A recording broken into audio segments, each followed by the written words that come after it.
Hi guys, I'm Stephanie. And I'm Peter Louis. Welcome back to Legend and Lore, a world tour, where we dive deep into the mysteries, myths, and spine-tingling tales that has lingered for centuries. Today's story is one of my absolute favorites because it blends ghostly folklore with an actual murder trial. And not just any trial. This one accepted a ghost as a witness. You heard me right, a ghost. I absolutely love doing research on this. Let's head to Greenbrier Country, West Virginia. The year is 1897. A young woman named Alva Zone Hester, or just Zona, was newly married to a man named Erasmus Stribling Trout Sue. Yes, that really was his name, so sorry if I butchered it. Most folks just called him Trout. He was a blacksmith, relatively new in town, and by most accounts, Zona had fallen for him quickly. They married in October 1896, but by January 1897, Zona was dead.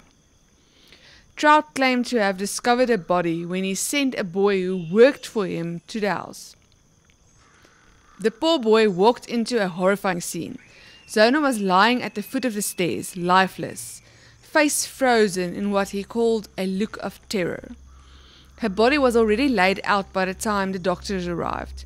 Trout had washed her, dressed her himself and in a high-necked gown with a stiff collar and placed a veil over her face. In some accounts it says it was the dress she got married in with the veil.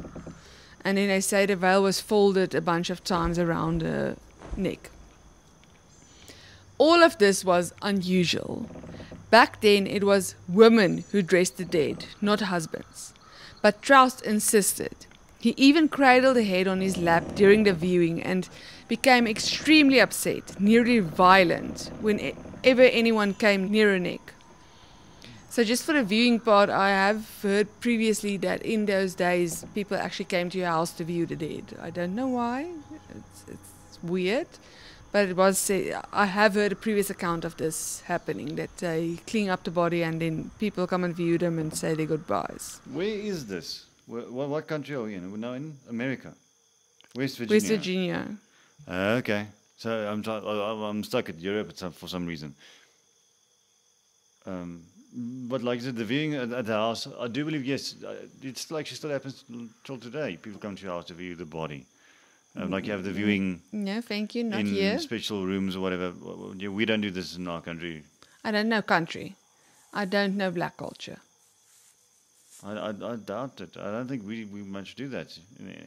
I know black funerals are way bigger than white funerals. It's not something I specialize in, is how funerals work out. I just know it's I think out of the, let's say, weirdly in my work, I've probably done about 5,000-6,000 funerals, maybe 2 viewings out of the 6,000. Yes, but remember, you do the part where the actual funeral is. This is not the funeral part. No, if yeah, I'm this correct. is the part this where is when she know, just like, died. It's still like in Italy. If the Pope dies, you can still go watch the body for the first week. I think in Russia, you can still at this moment go to Lenin's casket, go watch a dead guy that died almost 100 years ago. He's still lying there. Well, not 100 years, 70 years ago, whatever. People still do it. People want to do it. It's a thing. People do watch people that are dead. But cradling it in his lap, it's a little bit strange. Yes, because he didn't lie her flat, so they can just he literally held onto her and cradled her. I just want to say that dead. everything you've said so far points that Trout killed her. I'm just saying the way you did this whole first part. You basically just said Trout did it. I'm just saying. I doubt it. I don't think he did. Give me one good reason why I didn't do it. Because he cradled her head. He wanted. He was emotional about it. This is something that you won't do if you killed her. You would stay away. I think he Let's go further into the story and then we can okay, discuss so I'm correct. further. Okay, we're going there. Okay. The doctor, Dr. George Cup, had treated Zona a few weeks earlier for female troubles, whatever that meant. On this occasion, however, he couldn't complete a proper examination. Trout's emotional outbursts kept interrupting him, so he ruled the deaf as everlasting faith. A term used... Everlasting faint. Oh, sorry, my bad. a term used at the time for sudden death, and later changed to childbirth, which doesn't make sense, but anyway. When looking at her official Greenberg Country Death Book, Zona's cause of death was listed as childbirth. But Dr. Kapp's signature or comment about the death is nowhere to be found. Her name wasn't even listed. She was identified as Mrs. Sue. Which is her maiden name. No, if I'm correct, it's, yes, because they were child. No, Well, Sue was one of her names. no, Trout Sue. No, it was a surname. Yes, Mrs. Sue. Alva Zona Heaster Sue. Yes, she married him. She was Sue. Okay, So but it's then why is it weird that she was Mrs. Sue in the book? Because they didn't put her full names there. If you Yeah, die... but she got like a million of them. I would have only picked one as well. No, basically it came down to the records for her death was absolutely ridiculous. They didn't do it properly. Which was, again, in America, in you can West look Virginia there at the part. listings. I know. There I'm it just saying is. I put the book there. that women didn't have much of a stance in, I think this is Southern America, well, most of America in the late 1800s. Not until the 1940s did you have any say as a woman. So basically, the doctor just did the autopsy because the husband probably asked for it. Otherwise, they would have just planted it in the ground and said, okay, goodbye. Yes, but still, it's just absolutely wrong. Yeah, I would have liked to saying more stuff about it. I'm trying to see what you did put here. I'm trying to get the picture a bit bigger. Whoever wrote this has got a really nice handwriting, just saying. But yeah, it's not strange that it was mislabeled in the book, Mrs. Sue. What's the article about? Mrs. E.Z. Shu, wife of E.S. Shu, died at her home in Richlands, this county, on Saturday last, the 24th, aged 22 years old. She was young. Mrs. Shu was a daughter of Mrs. Hedges Heaster of Meadow Bluff District. Mrs. Shu formerly lived in Pocahontas County. Wow. But anyway, so here's where the story takes a chilling turn. Zona's mother, Mary Jane East, wasn't convinced. She hadn't liked Trout from the beginning. Something about him felt off. And now her daughter was dead under mysterious circumstances and Trout wouldn't let anyone examine the body. Why? You're saying no, he didn't do it, he cared about. Why wouldn't he let them look at her? Why wouldn't he let the coroner do a proper autopsy? I don't think that the proper wanted to do a proper autopsy. I think this was just No. just leave her be. Just leave her be. She's mine now. She's gone now. Just leave her be. The only person that said they didn't want to do this was the husband. They wanted to check her, to give her cause of death, to write her cause of death. He refused. He got outbursts. Nobody was allowed to come near. Nobody was allowed to touch her. And if you look at the time they were married, it was just like 3 months or something. It was not very long. No, it was almost a year. Yeah, well, less than a year. I think, yeah, less than a year. They stayed in the country, in that part of the country, now for a year, I believe. So, Mary Jane did what any grieving, determined mother might do in this situation. She prayed. Every night for weeks, she begged for clarity, some kind of sign, and according to her, Zona answered. Mary Jane claimed that over 4 nights, Zona's spirit appeared to her, dressed in the very clothes she was buried in. The ghost revealed that Trout was cruel, abusive. Zona's ghost told her mother that Trout had flown into a rage one night because dinner wasn't ready. She said he ruined her belongings, then twisted her neck until it broke. Squeezed off the first joint were the ghost's words. Now I know what you're thinking. How could this possibly make it into a courtroom? But Mary Jane went straight to the court's prosecutor, John Alfred Preston, and convinced him to reopen the case. Whether it was her unwavering belief or some lingering doubt, Preston ordered Zona's body exhumed. Trout demanded to be present and at the exhumation on his late wife's body and was acting very suspicious. The results? Chilling. During the autopsy, doctors found that Zona's neck had been completely broken, her windpipe was crushed, and the ligaments were torn. The cause of death was now officially listed as a broken neck due to manual strangulation. So when they actually had a chance to look at her, it was said strangulation. Well, that changes everything then. Oh, thank you. I have to be. Maybe you shouldn't start giving comments until you know the whole story. Okay, but listen, the guy's name is Trout. I imagine this fish, this guy that looks like a fish. I don't know. That's not fair. You know, like the first Men in Black movie, the villain, the guy that had the whole mask on of the alien, I can whatever. honestly not remember him now. But anyway, this is weird, ugly guy. I'm imagining that guy as being Trout. That's exactly, basically, what Trout would have looked like. It was the same. So everything about it says this is what Trout looked like. But anyway. Okay. Anyway, Trout Sue was arrested and put on trial for murder. Okay, but who says that the body wasn't damaged during the burial? There's a difference from breaking your neck and actually seeing marks on your throat that prove it was hands that strangled you. Because I know nowadays, like in the time that we are alive now, you can see if something's been done post-mortem or prenatal. You've got ways to see when it was happened. When did this body get hurt? They don't really have much in the 1890s. Yes, but remember, she wasn't buried that long. It sounds like a mom got her answer pretty quickly. She prayed 4 weeks, is what you said. 4 weeks. So it was a month later. Who says the car didn't collapse on her? Them. They exhumed it and they gave it. I just gave you the whole what they I'm just said, saying that so I'm trying to play the devil's advocate here, but you already lost this case. But in the whole, let's say 2 months now since she's been dead, what if just she did get a little bit, I don't know, marks on her neck or...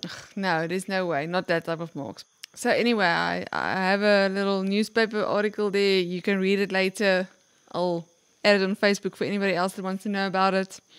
So now here's the most fascinating part. During the trial, the defense tried to discredit Mary Jane by forcing her to describe her ghostly vision in front of the jury, hoping to paint her as delusional. But it backfired. Mary Jane was calm, consistent, and unwavering. She made no wild claims beyond what she'd already said. Her testimony was oddly compelling, and the jury believed her. Combined with the forensic evidence and Trout's suspicious behavior, the jury found him guilty. He was sentenced to life in prison, where he died in the spring of the 1900s for a tuberculosis outbreak at the prison. He was buried in an unmarked grave in the local cemetery. A few facts about Trout. Zona was his third wife. He was once divorced and once widowed before marrying Zona. They were only married for about 3 months before her death. Trout had also had a criminal record, but it was for stealing a horse. One of the 6 jurors in the case stated that he was a friend of Zona's mother, Mary Jane, and that he had heard about her vision of her daughter before the autopsy. He stated that he was one of the 6 jurors who was present at the exhumation of the body and that they had heard her mother's testimony before she knew anything was found. He stated that in short, everything was found just as Mary Jane had stated. So in the end, Trout was convicted with circumstantial evidence and the testimony of his late wife's ghost. So basically, if this was today, he wouldn't have been convicted. I don't know. If This I is was one of the circumstantial jurors, evidence. So a ghost said, basically now you won't get anybody exhumed on a ghost said. It'll never happen. And the other thing is, this is all still circumstantial. You're talking about the era where people believe their dogs, cats, and everything like that. I pretty much believe they'll Yeah, well, this is allow the 1800s. ghost People believed story. anything in the 1800s. I can see But them believing now, it now. And honestly, I would believe this. Because it's exactly as the 6 jurors said. Nobody, I would He believe it now, knew but about the mother's account beforehand. Remember, it's the jury's choice. The judge he can't throw it out. If the jury decides, he can't do anything. He can Yes, just but decide on remember- a lighter sentence. And the thing is, remember, that's what he said. He heard the account of how Zona said she died before the body was exhumed. And then they exhumed the body, and exactly where she said she was strangled and which part was broken was correct. But wouldn't that just How make could it? a mother have known that? Don't you think that's maybe? Let's say, let's make a movie out of this. What if the mom just didn't like Trout and she had no evidence to convict him? What if she exhumed the body beforehand, broke the neck, and then told people to, hey, listen, go find this body. This is what you will You would be find. able to see before if it was How post-mortem. would you? No, you But can that's what I see if said a body earlier. died before or after. No, I believe they could have seen it that time as well. No, there's no way. I don't know. What if mommy snapped the neck? I don't know. Maybe she didn't like Trout. I'm just saying that He if- didn't allow the thing is, anybody near, you so will- a mom couldn't have. You will not be able to go to court now with circumstantial evidence. There's no You- evidence. There was no murder weapon. There was no nothing. Have you listened to All court cases recently? All they have is a mom that said, "Listen, this body's neck Do might be you broken. know Take how it out." many people are in jail for murders and stuff they did not commit? At least 4. So, no, it's very possible that circumstantial evidence would have worked. That's because of the And jury. in this case, once again, like they said, technically speaking, what happened here, they were friends. The jury would never be friends of the... Exactly. So this is again. So, but the point stays. There's no way she would have been able to exhume a body 6 feet under without anybody knowing about it. There's no way. She wouldn't have been able to get to the body because Trout was so defensive and wouldn't let anybody near her. He basically did everything. Nobody was allowed to touch her. Why? Everybody said he was suspicious. There was actually a mob that tried to kill him. I just didn't put that part in because it was a whole different part. But there was a mob that went after him. They had to try and put him in a safe house to get away from the mob, and people in the mob was actually had their own trial and were convicted because they tried to kill Trout. Fair enough. But in today's standards, with today's laws, he would You could not. still- He yes, he would would. not have gone to jail. Yes, he would. Any lawyer would have said this is circumstantial. They would have said you had no right to exhume it. You It's would have said still the- the jury's choice. and A I would judge ap- may I- throw if something I was out. charged, I would appeal this, saying, "Listen, the jury was coerced because the jury knew one of the witnesses, which is something that was not allowed to happen nowadays." That's what I'm saying. But remember, this is, if I'm Trout correct, would this not is have gone a to small jail. place. I do believe Trout did this, and a little bit in my mind, but I 100% believe on you. evidence-wise, there's The nothing. mom had 100% known how her daughter died before she was exhumed. Fair enough, but still. Case closed. I Case don't closed. need anything else. Case closed. But he wouldn't have gone to jail in today's. No, he definitely. No, he won't. Definitely would have. No, I'm sorry, definitely would have. Anyway, to this day, the Green Beer ghost remains the only known case in the US legal history where a ghost testimony delivered through a living person played a role in a murder conviction. There's even historical markers standing near the cemetery where Zona is buried. It reads, "Interred in nearby cemetery is Zona Hester Sue. Her death in 1897 was presumed natural until her spirit appeared to her mother to describe how she was killed by her husband, Trout. Autopsy on the exhumed body verified the apparition's account. Trout, found guilty of murder, was sentenced to state prison." And then I put a picture of that marker there for you.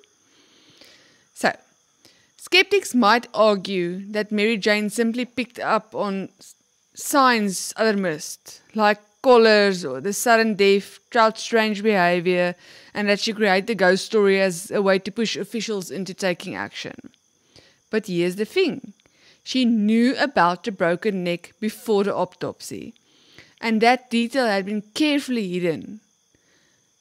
Coincidence? Instinct? Or something else?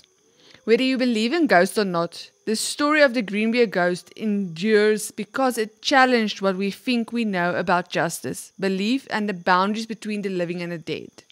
And personally, if I were murdered and my case was buried in silence, I hope I'd be able to haunt someone into action too. I'm not with you. let's say I do believe Trout did this. I don't think the mother saw a ghost. I 100% believe she appeared to her mother and said, What Mommy, what you just he said did now this is to maybe me. she picked up on things without anybody else noticing. But I think I agree, but a lot of people picked it up. So the fact that he kept her neck and everything, I can see people picking it up. But the fact that she said where, which bones are broken and so on, where they should check, that says she appeared. And the reason it happened. So yes, I can see myself sitting there thinking, why won't you let us move her? Why are you cradling her head? What is going on? Why are you covering her neck with a veil? Why are we not allowed to see her face? What is going on between her neck and her head? I would pick up on that, 100%. Especially if it's my daughter. Why can't I touch my daughter? Why are you keeping her away from me? Why if anybody tries to come near? Because obviously, if my son is lying there, I'm going to want to go closer and hug them and hold them and just cry my eyes out. And obviously, he wouldn't allow anybody to do that. I would lose my mind. But why didn't he just say, listen, she fell down the stairs and broke her neck there? I don't think he was smart enough. He thought about it. I don't think he thought it through. He killed her in a rage because... She made dinner wrong. Yes, and then he thought, okay, but if she lies at the bottom of the stairs, he'd think something was weird. He'd send somebody else to find it and he'd be off the hook because they can't prove he was dead. The things I do find interesting about all the stories we do is where it happens, when it happens. Is it the culture and the way people were acted. And obviously we always think of how it is now. And again, this is 1890s. It's 127 something years ago. It's not that long ago, but still, you're going into, if you look at the pictures we got here of what's his face, the lady's shoe. This is a creepy old photo. This is what they look like. So imagine this time, women didn't have rights. The mum didn't have rights. Even if she got video evidence to take to the court, they probably wouldn't have listened to the mother because she was a woman. Well, they obviously listened to the mother because they took her testimony seriously. After she said a ghost. Understand? She had to go to the extremes. I'm just saying that as well. But I find it interesting, just the time that it happened and where it happened. Next to this is West Virginia. It's a very religious area as well. Very churchy people. People always went to church. So that was the one thing that people would listen to is ghost. Would it be a ghost? Would it be a spirit? People would have listened to it because that was, again, in the 1800s, people, it was that weird era. I think we spoke about it a couple of podcasts ago. That was a weird era where people made up a lot of stories about ghosts and fairy tales and werewolves, and they liked over-exaggerating everything. I think just because she was there... West Virginia ratified the 19th Amendment to the U.S. Constitution granting women the right to vote on March 10th, 1920. Yes, a lot later. It was the 30 years after 34th this. state to do so. The margin of victory was narrow. Because I know West Virginia was one of the last ones. I think up until today, people in West Virginia are kind of still iffy about it. That's what Google says anyway. But yes, so I 100% believe it. I think because they all felt it was suspicious, they took the mom seriously. And I 100% believe because the mom knew exactly what part of her neck was broken is what basically put him in jail immediately. In today's standards, that would have made the mom the suspect. Just saying. That's the thing. I think if Trout just asked the boy to go and did nothing, left her there and let the woman do what they're supposed to do, even if her neck was broken, he could have claimed it. He could just said, I don't know. I didn't find out. I don't know what's going on. Why is her neck broken? No, because they found out at the bottom of the stairs. It The could first have- thing I thought you could say, oh no, she fell down the stairs. You never said that. That's the Anybody could have thing. said It could have been if she fell downstairs, or it could have been somebody came in and murdered her while I was at work. Back then, they didn't have that evidence to prove him wrong, so he never would have been convicted. But just look how strange this was, is that the guy that did do the first alleged autopsy, there was an autopsy, the first doctor that got there, So, okay, she died It's of him that childbirth. exhumed her eventually, if I'm correct. It's the same guy that Is it? eventually. But I he think just so. went, oh, no, it's childbirth. How did you No, get to childbirth? he didn't. He originally said that weird name that I gave. It was that weird word.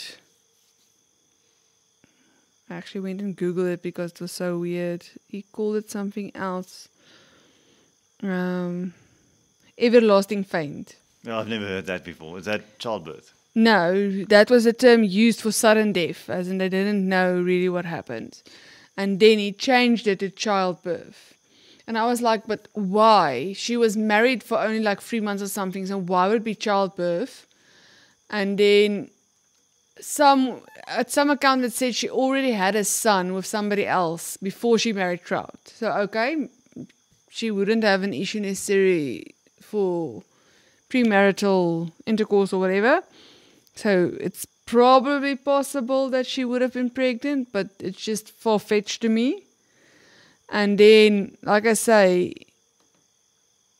he never actually saw her. The reason he came to childbirth is apparently she was seeing him for feminine reasons. So he was already seeing her for issues that they do not tell you exactly what it was. In 3 months' time, she wanted, like, seeing a doctor. Like I say, it doesn't mean she could have been pregnant before they got married. Maybe they did a quick marriage because she was pregnant, something like that.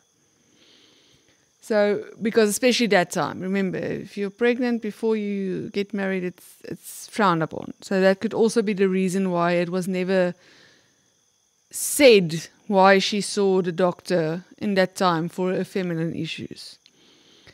But yes, so that was why I was like, okay, childbirth feels a bit confusing, but he was not allowed to see her. So he changed it to childbirth without actually viewing her body properly. He just saw a bit and Trout refused to let him go near her. So his suspicious behavior ended up putting him in jail. They could have said the mom is crazy, but his suspicious behavior from the get-go to the end, all the way, ended him up in jail. No, like I said, I imagine this really not bad guy. But I absolutely He could have love done this completely different. I don't think He the could have ghost- gotten away with it if he just played cool. Yeah. If he just like, And I'm pretty I don't sure know what that happened to my nobody would have poor listened to wife. the mom if she didn't say a ghost. I don't know. Like I say, the I fact think that... the ghost got everybody's attention. But here's the thing. Okay, so I agree. The prosecutor might not have allowed to exhume a body if everybody was not suspicious about Trout. If they already knew her neck was broken, if they already knew where, like I say, there could have been a lot of stuff and they could have been like, okay, but you're just a mom that's sad and wants to blame the ex-husband, wants to blame the husband. The fact that the actual reason of her death was not noted or known and she had the real reason, that made him say, okay, let's exhume the body. He is suspicious. The coroner did, when I spoke to him, did say he couldn't really view the body, so it's possible. So let's They just just wanted a reason to check exhume it. the body. Yes. And the ghost was the way to do it. And the ghost told the truth. So And I think the mom was smart because she knew people would listen to the ghost story. I honestly believe that the dead can come and tell you something. So I know my granddad warned my mom when they tried to hijack her and she had to reverse, and she still this day she says she didn't put the car in reverse. She doesn't know how she reversed so quickly. She doesn't know how she got out of there, but she just got out of there. So I believe ghosts can come and tell you something or help you with something. No, I listen, 100% believe it. There's method to it, and like I said, I don't doubt that at any point. I'm just saying it. I doubt it in this story. No, I absolutely love that she solved her own murder. It's my favorite story. From all the episodes of the podcast, episode 17, Greenmere Ghost is my absolute favorite. I love that she solved her own murder and she actually was allowed to give a story. They didn't have any children, eh? There wasn't. Oh, No, it's only like 3 I months- say, only- there's only one three- account that says she has a son, but with someone else, and I think he had with his other two Someone wives. else, yeah, because he did say he sent his boy. No, he sent a neighbor's boy. No, Oh, he okay. asked somebody to go check. I think it was he sent him to ask her what she wanted from the shops because he was going to go to the shop. So he asked the neighbor's boy, can you just go run and ask her what she wants and come back to me so I can go buy it. So basically, he orchestrated she was found with somebody else. If he just went with that, he would have gotten away with it. The fact that he tried to hide it, he was suspicious. The mom came and said, listen, I don't believe she died of childbirth. There's something wrong with her neck. They were like, okay, he truly is suspicious. I mean, there was a mob trying to kill him. Nobody trusts him, so he was obviously very suspicious.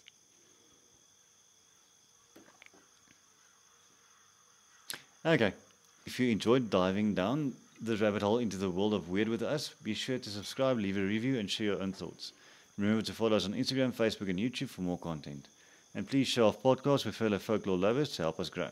Please, guys, if you have anybody that loves podcasts or folklore or anything or ghost stories, just share it with one friend so we can help grow. Until next time, stay curious and keep the legend alive. Bye. Bye.